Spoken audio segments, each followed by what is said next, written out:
A'udzubillahi minasyaitonirrajim. Bismillahirrahmanirrahim. Assalamualaikum rekan-rekan sekalian yang berbahagia.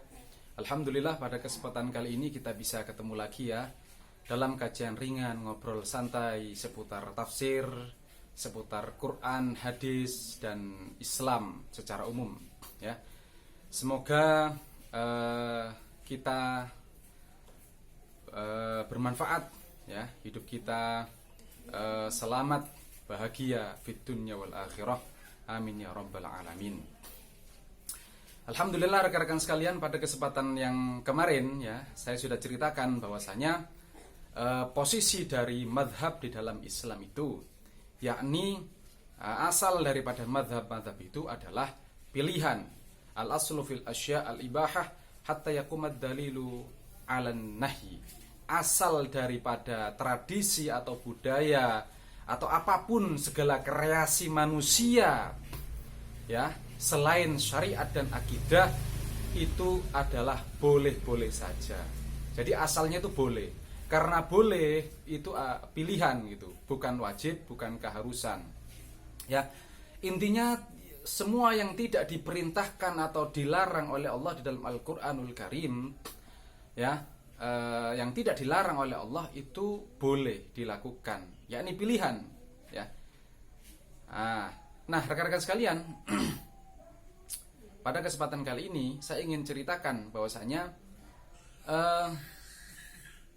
sebagian kawan itu mengharus-haruskan gitu, mewajib-wajibkan bermadhab gitu ya. Madhab itu seakan-akan itu kalau tidak bermadhab gitu ya, tidak melalui jalur gitu, tidak melalui jalur madhab, itu seakan-akan langsung salah gitu, dan seakan-akan terkesan wah gitu ya. Padahal kalau kita mengikuti misalkan tradisi disiplin ilmu tafsir dan hadis ya, itu memang tidak melalui madhab ya, tidak melalui jalur madhab, tetapi melalui jalur atau metodologi atau cara-cara memang yang diriwayatkan atau yang diberikan, diwariskan oleh ulama ya. Jadi bukan, kalau kita belajar hasanah intelektual Islam itu atau warisan para ulama, ilmu-ilmu yang di buku-buku, di kitab-kitab yang luar biasa kayanya itu adalah kita mengambil pelajaran, mengambil prinsip dari sana, kemudian kita terapkan untuk kehidupan kita. Jadi bukan ibaratkan gini, tidak cukup kita itu menghadirkan kembali produk ya, produk hasil pemikiran abad ketiga, abad keempat dan seterusnya ya. Tetapi kita ambil prinsipnya untuk diterapkan pada saat sekarang. Kenapa? Karena kasus spesifik pada saat itu bisa jadi berubah dan berbeda dengan kasus spesifik yang ada pada zaman kita ya. Jadi tantangan zamannya itu sudah berbeda. Maka di situ dibutuhkan iktibar atau pengambilan dari prinsip-prinsip ulama itu yang kita terapkan di masa sekarang. Jadi tidak betul kalau harus menghadirkan kembali produk dari abad ketiga, abad keempat, sehingga harus dicocok-cocokkan masa sekarang itu harus kembali. Itu namanya terperangkap madhab ya. Jadi terperangkap madhab gitu. Jadi masa sekarang tuh harus kembali ke sana gitu, dalam artian spesifiknya itu harus ke sana. Nah, itu saya rasa tidak seperti itu. Kalau mengacu dan merujuk pada ulama, pada tradisi, pada buku-buku ulama, karya warisan ulama, ya itu sangat penting dan sangat perlu dan sangat indah gitu ya. Memang beragama itu merujuk, apalagi kita bisa menikmati ilmu itu seperti santapan lezat makanan yang sangat enak ya, yang sangat bergizi dan sangat asyik gitu ya. Nah itulah ngefan namanya. Jadi mengidolakan ya, kita mengidolakan ulama, kita mengidolakan para madhab, imam-imam madhab itu luar biasa hebat-hebatnya itu ya. Imam Abu Hanifah, Imam Malik, kemudian Imam Syafi'i, Imam Hambali dan seterusnya. Ulama-ulama itu indah, menarik gitu. Merujuk iya ya, merujuk, tetapi ingat, merujuk menjadikan referensi itu bukan berarti harus seperti mohon maaf seperti kerbau yang dicokok hidungnya, ya, yang tanpa kritik, tanpa koreksi gitu, ya, yang harus zaman sekarang harus dicocok-cocokkan di situ. Nah, rekan-rekan sekalian, jadi sebagian kawan itu memberat-beratkan, mewajib-wajibkan, mengharus-haruskan yang sejatinya tidak berat, tidak wajib dan tidak harus, ya. Wong hanya pilihan gitu, ya. Itu mungkin salah satu jalan, gitu loh. Tetapi jangan menafikan jalan-jalan yang lain, ya. Ada jalan sekolah, ada jalan pesantren, ada jalan kampus, ada jalan kiai, ada jalan ustadz, ada jalan syekh, ya, ada jalan kawan, teman diskusi, ada jalan bahasa Arab, ada jalan bahasa Inggris, ada jalan bahasa Indonesia, bahasa Madura, bahasa Jawa, bahasa Batak, ya, dan seterusnya dan sebagainya. Kalau rujukan referensi semakin banyak, semakin kaya rujukan, itu semakin baik, semakin bagus, ya. Jadi karya itu semakin kaya, semakin indah gitu, semakin menarik gitu, ya, dalam bisa melihat dari banyak sisi, ya. Jadi sekali lagi rekan-rekan sekalian, pokoknya yang tidak diwajibkan, tidak diharuskan oleh Allah itu jangan mengharus-haruskan, jangan mewajib-wajibkan itu. Seakan-akan ku menakut-nakuti, ya. Kalau orang ini belajar Quran, hadis, loh, memang Quran itu untuk orang yang bahkan paling awam sekalipun. Allah itu ingin berbicara bukan hanya kalangan elit, bukan hanya kalangan ulama, ya, tetapi Allah ini Quran itu untuk bahkan orang yang paling awam sekalipun, ya. A'udzubillahi minasyaitonirrajim. Laqad yassarnal Qur'ana lidzikr fahal min muddakir. Ya. Itu jelas dalam bahasa Arabnya itu lam ada dua huruf takkid, kata tata bahasa Arab itu huruf penguat, lam sama qad. Ya, kalau masuk ke fi'il madhi yassarna itu menunjukkan sungguh-sungguh gitu. Untung di depannya enggak ada wallahi gitu. Sama waw qasam.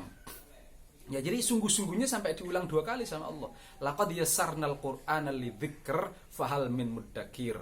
Sungguh-sungguh gitu ya, kalau gitu. Telah kami mudahkan Al-Qur'an itu untuk pelajaran. Maka adakah orang yang mau mengambil pelajaran di dalam atau dari Al-Qur'an itu, ya? Jadi sangat dimudahkan memang melalui medianya. Ya sekarang apalagi gitu ya. Hanya berbekal paketan internet, search www.google.com gitu ya, YouTube misalkan, ya. Itu kita bisa mendapatkan informasi dengan mudah dan murah. Menurut saya itu salah satu Allah memudahkan ilmunya, Qur'annya itu untuk kita, ya. Di aplikasi kita bisa download gitu, pasang, install di HP kita misalkan Al-Qur'an digital. Oh, itu luar biasa. Itu bisa jadi Allah, perhatikan, Allah itu menggunakan yasarna. Sungguh-sungguh telah kami mudahkan Quran itu untuk pelajaran. Lah, sekali lagi ketika Allah menggunakan lafal kami, itu Allah biasanya melibatkan pihak lain, ya. Kami itu bisa mu'adzim nafsahu atau apa? Mutakallim ma'al ghair. Allah beserta pihak lain. Pihak lain itu bisa Syekh Google, ya, bisa buku, bisa ustadz, bisa guru, bisa syekh, bahasa Arab, bahasa Inggris, bahasa Indonesia, bahasa Madura, ya misalkan. Dan seterusnya. Itulah cara Allah memudahkan di dalam Al-Quran itu, di dalam berislam itu. Jadi jangan menakut-nakuti, jangan mengharus-haruskan, mewajib-wajibkan yang seharusnya tidak wajib, ya. Jangan sampai kita tuh terkungkum atau terperangkap dalam mazhab. Ingat, mazhab itu produk abad kedua, abad ketiga dan seterusnya. Kita ambil pelajaran prinsipnya, ilmu-ilmunya itu untuk menjadi bekal referensi berislam kita pada saat sekarang, ya. Kadang sampai ada lagi istilah, oh sudah bisa mengambil kesimpulan dari Quran ya, mujtahid ya kamu ya, ya, ijtihad. Jadi seakan-akan kalau kita mengambil pelajaran di Al-Quran itu nggak mungkin dan mustahil gitu, karena orang yang memahami Quran tuh harus hafal Quran, hafal ribuan Quran, 6 ribuan ayat itu semuanya, hafal ribuan hadis, hafal kaidah-kaidah usul fikih. Oh, lagi ada lagi. Kalau kita belajar tafsir dan hadis, qawaidut tafsir, ulumut tafsir, usulul hadis, ilmu hadis, ulumul hadis, terus ilmu lughah bahasa Arab, sastra, ya, balaghah, mantik, logika dan seterusnya dan seterusnya. Loh, itu semua tradisi dan budaya rekan-rekan sekalian. Ya, sekali lagi saya katakan itu baik. Kalau ada orang hafal Quran itu luar biasa bagus. Subhanallah itu. Kalau ada kawan kita orang Islam, muslimin, mukminin bisa hafal Quran ribuan ayat, kemudian bisa hafal ribuan hadits, itu sungguh luar biasa. Tetapi rekan-rekan sekalian, jangan sampai itu menjadi pemberat, menjadi beban kita di dalam Allah memudahkan mempelajari Islam, mempelajari Al-Quran itu, ya. Ingat, semua ilmu-ilmu itu harusnya memudahkan dan mendekatkan umat di dalam Islam, di dalam Al-Quran. Jangan malah menjadi beban dan blok, ya, barricade, ya, untuk malah menghalangi gitu. Enggak seperti itu tentu saja, bukan? Nah, rekan-rekan sekalian, bahkan kalau kita mengacu pada hadis, ya, itu disebutkan dalam hadis, man ijtahada fa asaba falahu ajroni. Barang siapa yang bersungguh-sungguh di dalam mempelajari Islamnya, ya, pokoknya bersungguh-sungguhlah, ya, mempelajari, memahami Quran, hadis, Islam secara umum itu, maka fa asaba, kalau betul, ajroni, falahu ajroni, mendapat 2 kebaikan. Fa in akhta'a falahu wa in akhta'a falahu ajrun wahidun. Kalau salah bagaimana? Kalau salah itu ajrun wahidun, masih diganjar 1 kebaikan. Jadi orang yang berusaha sungguh-sungguh, ya, bahkan itu orang awam sekalipun, itu kalau salah itu bukan diancam neraka, rekan-rekan sekalian, ya. Kalau betul 2 kebaikan, kalau salah itu diganjar 1 kebaikan. Bukan begini, kalau betul 2 kebaikan, kalau salah neraka, enggak seperti itu, ya. Jadi kalau berijtihad, bersungguh-sungguh mempelajari, maksudnya kan berjuang kan, ijtihad itu, ya, sungguh-sungguh dengan tulus, dengan jujur mempelajari, itu kalau betul 2 kebaikan, kalau salah masih diganjar 1 kebaikan, ya. Bahkan di ayat yang lain Allah menyatakan, a'udzubillahi minasyaitonirrajim, innal ladzina jahadu fina lanahdiyannahum subulana. Orang-orang yang bersungguh-sungguh di jalan kami, sesungguhnya orang-orang yang bersungguh-sungguh di jalan kami, ya, terserah, misalkan bersungguh-sungguh dalam ilmu, dalam bidang politik, dalam bidang ekonomi, dalam bidang militer, dalam bidang pendidikan, dalam bidang ilmu. Kata Allah apa? Lanahdiyannahum subulana. Perhatikan, ini lagi ada 2 lagi nih takkidnya. Yang pertama ada lam dan juga nun takkid. Lanahdiyannahum, sungguh-sungguh gitu, akan kami tunjukkan jalan-jalan kami. Allah subhanallah. Jadi rekan-rekan sekalian, tidak betul, ya, kalau umat itu harus terkungkung, terperangkap di dalam mazhab tradisi, padahal itu aslinya adalah boleh, bukan wajib, bukan harus, boleh. Karena boleh asalnya, maka itu adalah pilihan, ya, salah satu jalan gitu loh untuk mencapai sesuatu kebenaran syariat dan akidah di dalam Islam, kalau itu yang dimaksud Islam. Ingat kaidah usul fikihnya, al-aslu fil asya' al-ibahah hatta yakumad dalilu 'alan nahi. Asal dari tradisi dan budaya, apapun budaya loh, ya, bukan syariat dan akidah, itu al-ibahah, boleh, bukan wajib, bukan harus, tetapi boleh-boleh saja. Karena boleh, ya dilakukan, kata fikih itu dilakukan mendapatkan pahala, tidak dilakukan tidak apa-apa. Bukan wajib. Kalau wajib itu apa? Kalau dilakukan mendapat pahala, kalau ditinggalkan berdosa.